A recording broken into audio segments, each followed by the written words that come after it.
Assalamu alaikum guys, and welcome to another episode of Smile to Jannah. I just can't even get through that salam because of the nonsense that we're seeing one after another. The hypocrisies, the weird contradictions that we're just seeing. Okay. One second. Okay. Yeah. Adjust his cap, please. Yeah. Adjust his cap. I told you adjust his cap. BBC, that's the main channel here in the UK. It's supposed to be neutral, yeah? It has a neutrality principle. That's why when you go on certain news YouTube channels like Al Jazeera, it says partially or fully funded by the Qatari government. You go on RT, the same thing but with Russian government.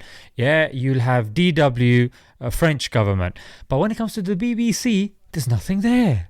There's nothing there. BBC is impartial, mate. It's not necessarily to do or linked with the government, even though we saw what happened when it was Jeremy Corbyn versus Boris Johnson. And everybody, including the BBC, were 100% behind, I won't say 100%, but more significantly behind Boris Johnson than Jeremy Corbyn. Let's get to the point. The BBC boycotted the opening ceremony of Qatar, and each time there's some discussion of football, we have to hear this long spiel and lecture, whether it's Roy Keane. The World Cup shouldn't be here. It shouldn't be here. Whether it's Gary Lineker on the human rights abuses of Qatar. Look. Let's not downplay anything and let's give everything its due right. Firstly, Gary Lineker. Homosexuality is illegal here. Women's rights and freedom of expression are in the spotlight. Gary Lineker 4 years ago, when the same was said about the World Cup being hosted in Russia, he said, Britain is corrupt. It's not in a position to be giving moral guidance or something along these lines. We're just saying, please be consistent and don't be a hypocrite. If you said that 4 years ago, why can't you say the same here? Is Britain not corrupt anymore? Is it in a moral superior position to be grandstanding when it comes to morality? Obviously not. Then what's changed, Gary? Is it because you're getting an extra pay packet from the BBC? Well, I see you on Twitter, mate, defending the BBC. Oh, yeah, we didn't remove it. It's on BBC Red. What the flip is BBC Red, bruv? So when it comes to asylum seekers dying in the channel, no, BBC's neutral, mate. When it comes to Trump's racism, BBC's still neutral. When it comes to Islamophobia in the Conservative Party, bear in mind there's no technical definition or official definition of Islamophobia according to these politicians. Oh, the BBC is still impartial. But when the World Cup was in Russia, no. We're not talking about this, mate. You got to separate politics and football. Come on, mate. There was no grandstanding of morality when it came to the Russian World Cup. Then when it came to the Eurovision Song Contest that was hosted in Israel, mate. What? For God's sake, there was nothing mentioned there, mate. There was no grandstanding of morality. There was no lecture of human rights. And of course, the Winter Olympics that took place in China. Again, nothing. So my question is, why here and why now? That's why people are frustrated and annoyed. If you want to talk about human rights and migrant rights, mashallah, brilliant, kudos, good on you. But make that clear. If you're saying BBC has a neutrality principle, what happened here? Have you changed it?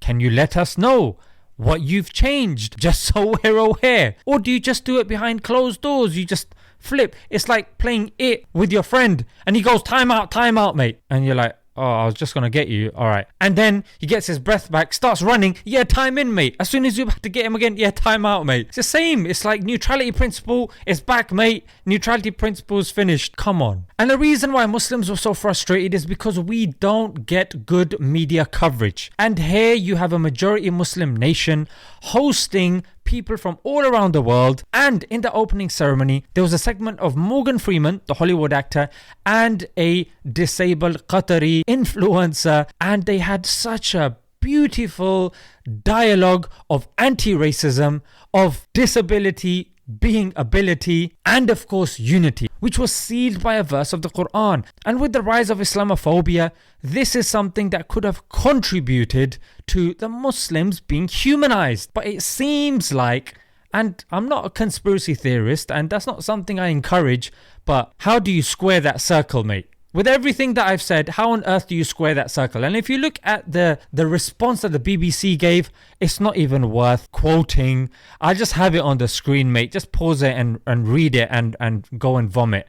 Make me sick. It's pathetic, mate. It's an absolute joke, frankly. It doesn't answer anything. It's just saying a lot without saying anything. But anyways, guys, what's going to be a true test of the BBC's neutrality principle is what happens next time when the World Cup will be hosted by a USA. Oh yes, the United States of America.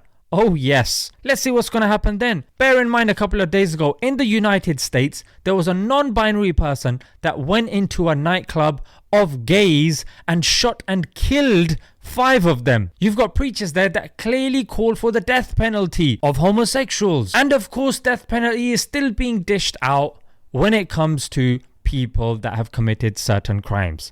Not to mention the 50 countries that the US has interfered with. I have compiled a list since the Second World War of more than 50 governments the US has attempted to overthrow. The military expenditure, the dropping of the atom bomb, the large amount of military bases worldwide, the Senate 2014 report of inhumane torture that was done to Iraqis, the mass shootings that happen pretty much on a weekly basis, their views on abortion that again go against the left. I mean, the list goes on, frankly. I mean, what are you going to say then? Let's see what happens to the neutrality principle. Let's leave it there, guys. Until next time. Assalamu alaikum.